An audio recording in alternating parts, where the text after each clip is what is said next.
So this is a principle that I was exposed to when I was working on my doctorate in England, and one of my professors wanted me to go listen to a lecture.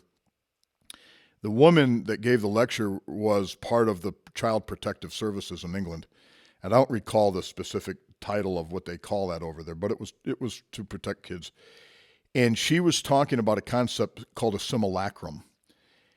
And at first, I was really resistant to it. I said, Frank, look, I'm in the health science department. I'm doing neurological research, neuropsychology, health psychology, those types of things. I don't really see that this is pertinent to me. And he said, you will. Just go to it and hear her talk, and then we'll discuss it later. So what she said was, she gave a case study of a child that had been there had been a report made that the kid was crying and there may have been some possible abuse or something. So they were looking into it. Now, she took us through step by step by step by step all of the format that had to be followed. Certain phone calls had to be made. Certain forms had to be filled out. There was a protocol. And at the end of all of it, even though the protocol was followed, no one had a clue about the kid. The kid disappeared in the conversation.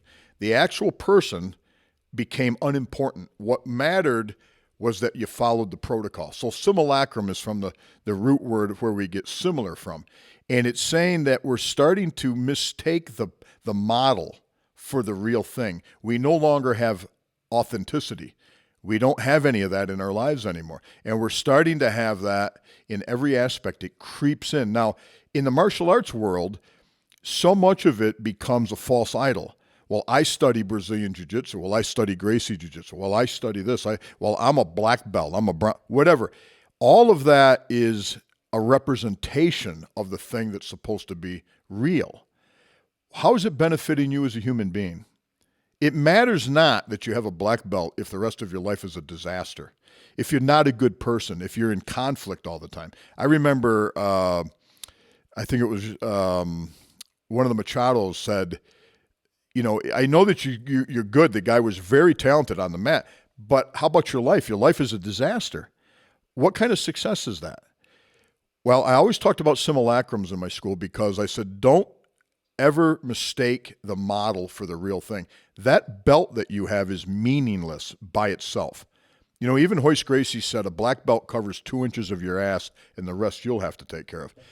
When you start seeking external validation, or you start to believe that the model, the actual representation of the thing is the thing, you become lost because you don't know what's authentic. You won't know what's authentic in relationships. You won't know what's authentic to yourself. You're not going to know what authentic is in terms of other people.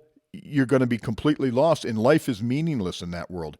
So that's what a simulacrum is, and we're living it all the time.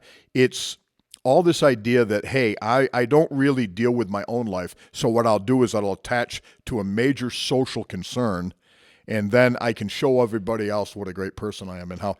But meanwhile, you're not dealing with your own life. I mean, does it make any sense to be out there and be champion all of these causes when you're miserable to your own spouse, or you're not a good parent, or you're not a good friend? Meanwhile, you're out there saying, you're out there at protests, or you're out there wherever you're at, and you're talking about you're championing all these causes. Well, you're paying word, you're giving word to it, but you're not living it. It's not a real thing. So the simulacrum concept is that essentially find the authenticity in your life. Don't worry about the forms and all of these other things. That's not the thing. Those were supposed to be tools.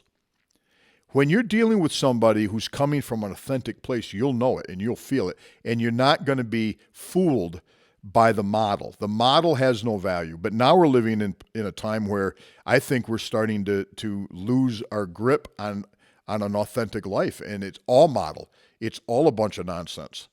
So in the martial arts world, that's very true, but it's even more true in your life. Think about the areas in your life where you may be mistaking the representation of success for true success. What difference does it make what car you have, or what house you live in, or how much money you've got if you're a miserable person?